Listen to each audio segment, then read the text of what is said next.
Salut à tous, on se rejoint aujourd'hui pour un complément d'information, une petite mise à jour, tiens, c'est la première fois que je fais ça. J'ai déjà fait des erreurs dans des vidéos. Alors là, je sais pas si c'est... Alors j'ai eu une mise à jour quand je l'ai allumé, alors je sais pas si c'est une erreur de ma part où j'ai mal évalué le produit, ou si c'est une mise à jour qui a modifié des trucs. Alors j'ai reçu la GameSeer X2, qui est une manette qui est fantastique, et je vais vous faire la vidéo plus tard dans la semaine. Mais en fait, je me suis dit, tiens, c'est bizarre, je vais reprendre en main la N1, puisque je l'avais toujours, je l'avais pas encore vendue, pour voir un peu si j'avais pas loupé quelque chose. Et effectivement, les choses ont un peu évolué. Donc d'où vient le problème? À mon avis, c'est peut-être de moi, hein, je m'en excuse. Donc du coup, ce que je vais faire, je vais supprimer l'ancienne vidéo et vous allez avoir une nouvelle version. Tout simplement, je vais marquer je vais laisser le titre tout pareil, je vais marquer mise à jour, MAIJ, et vous aurez ma voilà maintenant en premier lieu, et ensuite je vous collerai la suite. Alors je vous collerai la vidéo entière, d'accord? La première version. Là, je fais une mise à jour comme un texte. Après, vous aurez la première version, donc bien sûr, il faudra prendre en compte ce que je dis maintenant. Donc, ce qui va changer, je vous le montre de suite. Hop, vous lancez l'application comme d'habitude, vous avez deux modes. Moi, voilà, deux modes. Donc un mode mobile game. Un mode mobile game, vous pouvez mapper les boutons tout simplement. Donc simplement. Et un mode simulator. Tout simplement. Alors en mode mobile game, vous pouvez jouer aux jeux Android, à Call of Duty, à tous les jeux Android. Il faudra juste associer les boutons aux touches, comme je l'ai fait dans la vidéo qui va suivre. Et par contre, pour xCloud, ça ne fonctionnera pas parce que elle n'est pas reconnue comme une manette. Alors le problème, c'est ce que j'avais dit, qu'en fait, cette manette n'était pas reconnue comme une manette. Quand tu lançais un jeu xCloud, il te disait que brancher une manette, ou en Bluetooth, ou n'importe comment. Si tu passes en mode simulator, tac, alors il faut le faire deux fois. Une première fois, hop, et tu recliques dessus. Là, de suite, il passe en mode manette. Et c'est ce que j'avais loupé. Donc là, en mode manette, ben, ça change tout. Ça change tout. Par contre, il y a autre chose à faire. Donc tu te mets en mode simulator si tu veux jouer à xCloud. Là, tu vois, il y a un petit bug, donc tu refermes l'application. Hop, et tu la relances. Hop, les jeux réapparaissent. Donc tu vérifies bien que tu es en mode simulator. Je suis bien en mode simulator. Tu reviens en arrière. Tu te mets sur Advanced Setup et tu actives Native Game LTRT. Parce que là, tu es en mode simulator. Tu vas lancer un jeu xCloud, ça va marcher. Mais les boutons LR ne seront pas pris en compte. Donc tu cliques sur Native Game LTRT. Enfin, LR. LTRT, j'ai inversé. Je relance donc du coup le Xbox Game Pass. Donc par contre, en mode simulation, Call of Duty n'est pas pris en compte nativement. Call of Duty ne marchera que en mode mobile game. En fait, le mode simulation va vraiment servir que pour le xCloud, tout simplement. Voilà, donc la manette déconnectée. Ok, faut revenir en arrière. Voilà, la manette est reconnectée. Et là, magique. Hop, on va revenir. Ça fonctionne. Ah, c'est mon Wi-Fi, hein. C'est mon Wi-Fi qui est à la traîne. C'était vraiment pour vous montrer. Alors, je conduis vraiment trop mal. Voilà. Donc, voici la preuve que tu peux utiliser cette manette pour jouer à xCloud. Et du coup, ben, elle est compatible à 100% des jeux. Ben, que ce soit mobile, en mappant les boutons, ou ben, avec xCloud, tout simplement. Voilà. Et du coup, mon point de vue sur cette manette change totalement, puisque c'est la manette en type C la moins chère du marché. Donc je vous mettrai bien sûr un lien d'achat en dessous de la description, d'accord? Et voilà, et qui peut devenir un peu plus intéressante, puisque l'avantage qu'elle a, alors même si la qualité de fabrication n'est pas aussi bonne que les autres, et que le fait de jouer à Mi 11 Pro, ben, ça fait un gros décalage au niveau, ben, voilà, niveau finition, il fallait gagner des sous quelque part. Tu as le port jack, comme je dis dans la suite de la vidéo. Donc voilà, c'était juste ça la mise à jour, c'était le fait que tu peux jouer finalement à xCloud avec cette manette. Donc du coup maintenant je vais vous coller la suite de la vidéo, qui était la vidéo initiale, où j'explique le contraire au moment où je parle du xCloud. Donc ne le prenez pas en compte, oui j'ai fait le feignant, mais avec toutes les vidéos que j'ai pas, voilà, je voulais pas la refaire entièrement, je voulais juste faire cette petite aparté, et du coup c'est ce qui vous allez trouver au début de cette vidéo. Allez, sur ce je vous fais des gros bisous, et puis on se rejoint pour une prochaine vidéo d'ailleurs, que je vais tester la GameSeer X2 dans pas très longtemps. Salut à tous, on se rejoint aujourd'hui pour une nouvelle vidéo et une vidéo qui, ma foi, risque de vous intéresser parce qu'aujourd'hui je vais tester un gamepad. Alors en fait, pour la petite histoire, donc pour mon frère m'a demandé pour son anniversaire le Razer Kishi parce que moi et mon frère on est Xbox et on a le xCloud et il voulait une manette à USB Type C, pas manette Bluetooth parce que les manettes Bluetooth il y en a pas mal. Là il voulait une manette USB Type C, donc du coup le Razer Kishi qui était une manette certifiée Xbox qui était plutôt pas mal. Je connaissais pas trop le principe, hein, du coup je l'ai reçu, je ferai le test par la suite. Je vais la récupérer, je voulais d'abord faire elle. Donc il m'a fait tester et tout, je trouvais ça le concept plutôt intéressant et plutôt sympa. Et donc du coup, ayant moi-même aussi le xCloud, je me suis mis dans la quête d'une manette chinoise, hein, parce que bon, Razer Kishi c'est le haut de gamme, mais je me suis dit est-ce que je peux pas trouver une manette équivalente en Type C, pas en Bluetooth, pour voir un peu ce que ça peut donner, ce que peut apporter un peu les petites marques chinoises. Donc du coup, je me suis penché sur TomTop, j'ai trouvé là la Game Mobile N1, elle s'appelle. C'est une manette qui fait 38 €. Je mettrai inclus dans la description le prix, le lien d'achat. Alors c'est avec la TVA, hein. La TVA est inclus dans le prix, donc 38 €, tout frais compris. Peut-être des frais de port et tout, à vous de voir. C'est sûr directement sur TomTop. Et on va commencer de suite. Alors ce que je vais faire, c'est je l'ai déjà testé, approuvé, etc. Enfin approuvé, je vous dirai, on verra ça pour voir un peu ce que ça vaut. Donc ce que je vais faire, je vais supprimer l'application, on va reprendre à zéro. Ça fera une présentation un peu démo où je vous montre parce que bon, ça va peut-être pas être facile pour tout le monde de pouvoir la prise en main. Donc la présentation se fera sur mon Oppo Find X3 alors que je suis en train de filmer avec le Mi 11 Pro. Donc je vous l'ai dit, une manette gaming qui permet d'avoir une petite Switch. Alors petit ressort, bon voilà, niveau qualité, on est sur un prix qui est pas prix plancher parce que c'est quand même 38 €, mais on n'est pas sur un truc qui est vachement low cost, mais pas un truc qui est super haut de gamme, on a mid gamme. Donc dans la boîte c'est très simple, on aura un petit livret avec de l'anglais d'un côté, du chinois de l'autre, qui va vous expliquer un peu comment l'utiliser, comment la paramétrer tout simplement. C'est une manette qui n'est pas Bluetooth, qui n'a pas de batterie intégrée. Au niveau des boutons, on aura du L2, R2, R1, L1. Alors, c'est pas de la, je vous l'ai dit, c'est pas de la grande qualité, mais finition plutôt correcte. Voilà. Dans le temps, je sais pas ce que ça va valoir. Mais voilà, donc après un bouton S1, S2, S3, S4, on aura X, Y, B, A, les flèches, des joysticks qui sont pour moi un peu petits. Alors j'aurais préféré qu'ils soient un peu incurvés vers le bas plutôt que bombés vers le haut. Donc ça ressemble plus en fait à ce qu'il y a sur la manette Play 4, hein, on va dire, que sur les manettes Xbox où c'est plutôt bon incurvé. Donc là, niveau prise en main, ça sera peut-être moins beau hein, que ce qu'on peut faire avec le Razer Kishi, largement bien sûr. En dessous on aura quoi? On aura le Type C qui va vous permettre tout simplement de charger le téléphone pendant que vous êtes en train de jouer, tout simplement, ainsi que un port jack. C'est plutôt pas mal, qui permettra de brancher un casque, parce que bien sûr, on ne peut pas accéder au casque directement. Voilà, du coup, ce qu'on va faire, donc, tac, je vais vous montrer, bon là, donc l'application, elle marche avec une application, l'application s'appelle comme ça, c'est SEO Helper. Elle se trouve sur le Play Store assez facilement. Alors, ce qu'on va faire, on va mettre la musique au max, tout simplement, espérant que j'aurai pas trop de notifs. Donc, pour l'installer, tu pousses d'un côté, tac. Alors, le Type C, il bouge pas de haut en bas, hein. Il faut un peu jouer sur, un peu pencher dans tous les sens pour essayer de trouver le bon trou. Attention. Non, il n'y avait rien de très bizarre dans ce que j'ai dit. Alors, il faut trouver. C'est un peu galère. J'arrive pas. Oh, ah là, ça y est. Pam! J'ai rentré le Type C. Elle tombe pas. Elle est bien mise. Voilà comment ça peut faire à l'arrière, tout simplement. Donc là, bien, on dirait une Switch. C'est plutôt intéressant. Donc, je vous conseille d'activer les boutons parce que avec les gestures, c'est pas très pratique. Alors, il se passe rien. Pourquoi? Tout simplement parce qu'il faut allumer le OTG. Tac. Une fois que tu as allumé le OTG, hop là, ça y est. Il a repéré le gamepad et en fait, il aura une petite mémoire flash dedans, un truc en fait qui repère, ou sinon peut-être qu'avec le serial du gamepad, parce qu'en fait quand tu ne mets pas le gamepad, quand il le repère pas, tu peux pas remettre à zéro l'application. Donc ce que je vais faire, là vous avez pu voir, j'ai mes applications, on va restaurer tout, tac, voilà. Ça n'a pas marché, restore défaut, donc je peux pas supprimer les jeux, delete. On va faire comme ça. Ça sera plus simple. Donc, une fois que tu as lancé ton application, que tu as allumé l'OTG, donc que tu as branché ton téléphone, que tu as allumé l'OTG, il repère tout simplement et il s'allume. Hop, tu rajoutes des jeux. Donc, tout simplement, on va rajouter. Donc, vous aurez du FPS avec Call of Duty.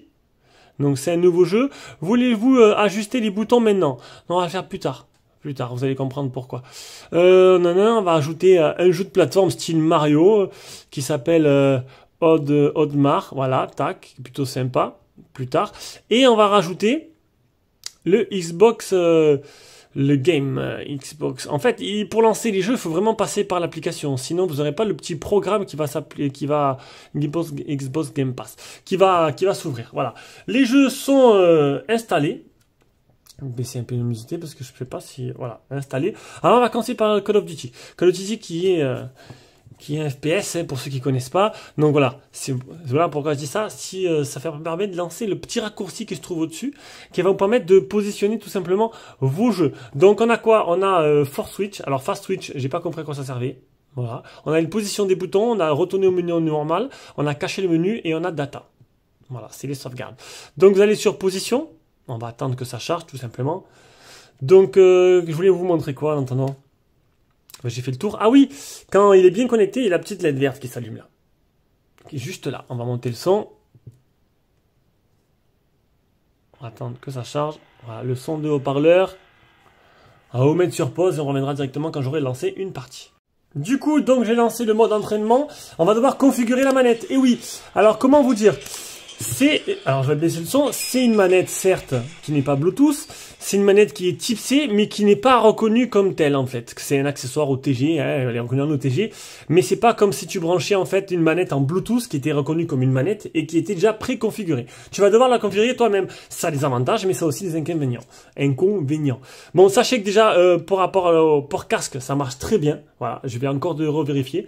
Le son passe très bien, donc tu peux jouer comme avec une Switch en fait, n'importe où, en branchant ton port casque et même en le branchant en même temps. Hein. On va faire le test de suite. Il est branché, non, il n'est pas branché au réseau. Non, le test sera pour une fois, mais j'ai déjà essayé, donc ça recharge bien le téléphone pendant que tu joues. Et ça, c'est plutôt pas mal. Alors tu cliques sur le petit icône là, tac, tout simplement, tu mets position, et ici tu auras tous les boutons. Tous les boutons qui correspondent en fait à la manette. Donc tu prends le premier joystick que tu vas mettre là. Voilà. Tu prends le deuxième joystick que tu vas mettre sur le bouton ici, ici parce qu'en fait Call of Duty, attends, hop, on va back, save, Call of Duty, voilà, ça marche comme ça. Et là, du coup, j'ai déjà configuré pour bouger, tout simplement. C'est assez simple. Voilà. Et c'est plutôt pas mal. Donc, ensuite, on va configurer le reste. C'est très simple, regardez, position. Alors, tu veux tirer avec le bouton R2, tout simplement, tu prends le R2. Et tu mets sur le bouton tirer. On va recharger avec le X, tiens, hop, tu prends le X et tu mets sur recharger.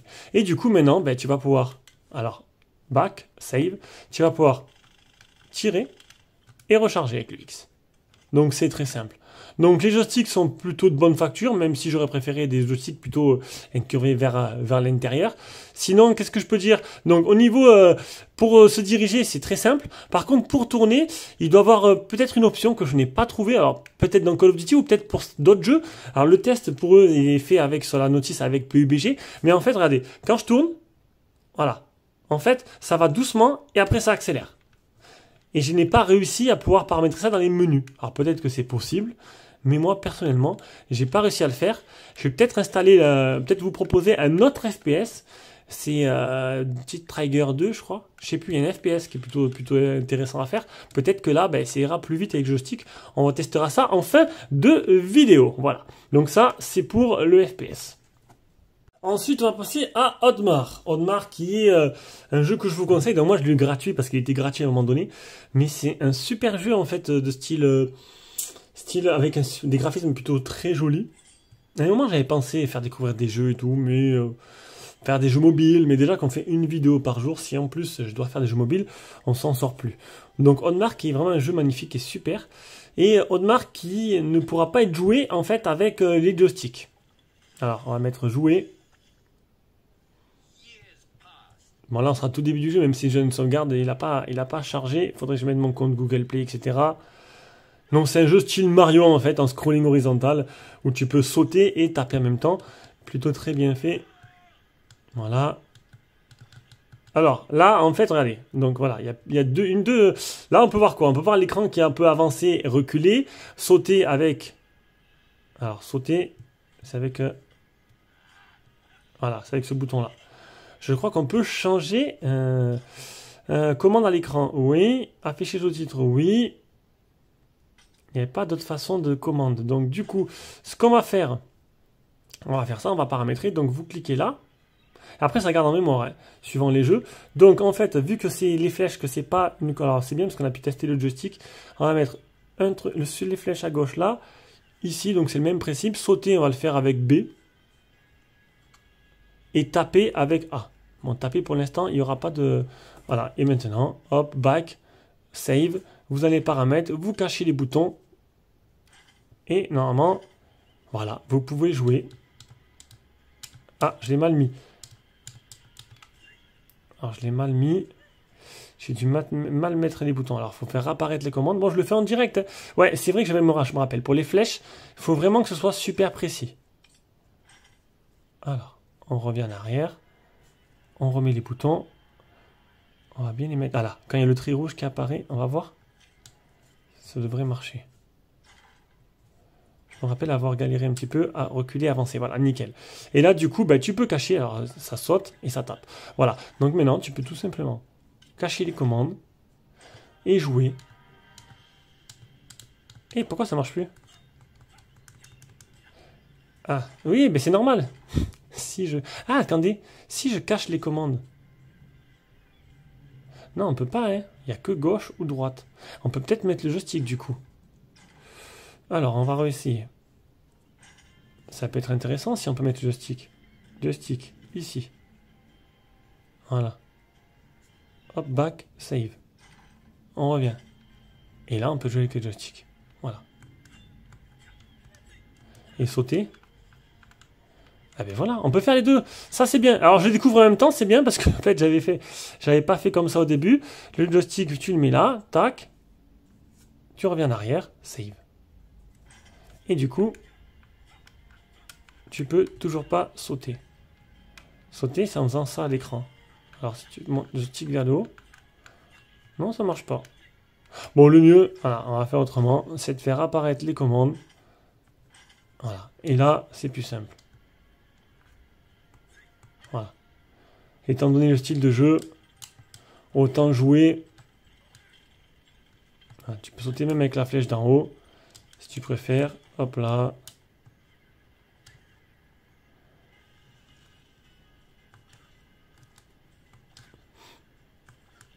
Bon, je pense que vous aurez compris le système. Hein. C'est plutôt simple. Allez, on passe à la suite. Donc, un autre FPS dit Trigger 2. Et là, ben, c'est la même chose en fait. Donc, on peut bien regarder, descendre et tout. Par contre, au niveau du joystick, ça met un peu de temps en fait.